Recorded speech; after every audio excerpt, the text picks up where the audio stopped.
সুজি দিয়ে তৈরি ভিন্ন স্বাদের পরোটা রেসিপি। পরোটা তো অনেকভাবে খাওয়া হয়, তবে একটু ভিন্নভাবে করলে খেতে কিন্তু দারুণ হয়ে থাকে। এইভাবে করে পরোটা বানিয়ে ২ দিন রেখে দিলেও এরকম নরম তুলতুলে থাকবে। খেলে শুধু খেতেই ইচ্ছা করে।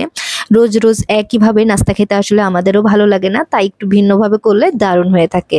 আর সবাই খেয়ে অনেক বেশি প্রশংসা করবে, 100% গ্যারান্টি দিয়ে বললাম আমি। প্রথমে দিয়েছি এখানে ১ চামচের মতো ঘি, আর দিয়ে দিব ১.৫ কাপের মতো সুজি।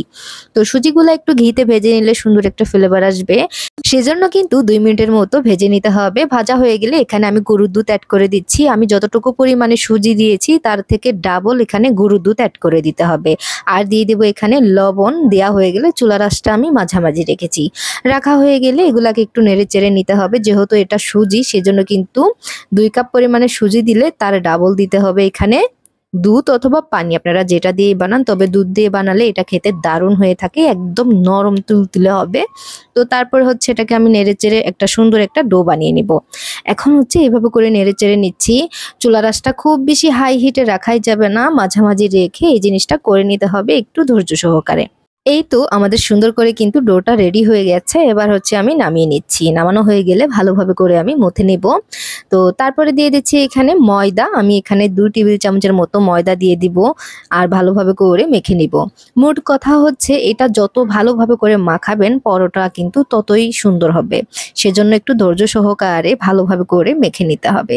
আমি ৪ থেকে ৫ মিনিটের ভিতর এভাবে করে মেখে নিয়েছি। এবার হচ্ছে যে কয়টা পরোটা বানাবো ওই কয়টা আমি ভাগ করে করে নিয়ে নিচ্ছি।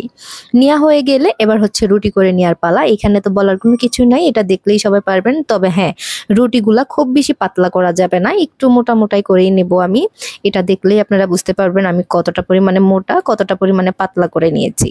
খুব বেশি পাতলাও না, আবার খুব বেশি ভারীও না, এই যে এরকমটা করে নিয়েছি। এখন হচ্ছে কড়াইতে তেল দিয়েছি। তেলটা যখন গরম হয়ে যাবে এই পর্যায়ে কিন্তু আমরা পরোটাগুলা দিয়ে দিব। দেওয়া হয়ে গেলে এপাশ ওপাশ করে ভেজে নিব। আর চুলার আঁচটা কিন্তু মাঝামাঝি রাখতে হবে, তা না হলে কিন্তু পুড়ে যাওয়ার সম্ভাবনা আছে। এই তো এপাশ ওপাশ করে আমি ভেজে নিচ্ছি।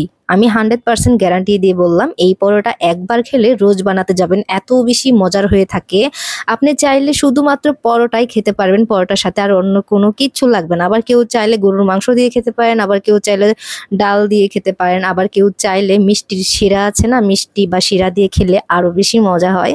তো আমি মিষ্টির শিরা দিয়েও খেয়েছি, যেহেতু এটা অনেক বেশি নরম তুলতুলে, সেজন্য মিষ্টি শিরা দিয়ে খেতে অনেক বেশি ভালো লাগে। আর আপনারা কোন জায়গা থেকে ভিডিওটি দেখছেন অবশ্যই কমেন্ট করে জানাতে পারেন, যাতে করে আপনাদেরকে ধন্যবাদ দিতে পারি। ইউটিউব থেকে দেখলে আমার চ্যানেলটি সাবস্ক্রাইব করে রাখবেন, যাতে করে সবার আগে আমার ভিডিওটি পেয়ে যান।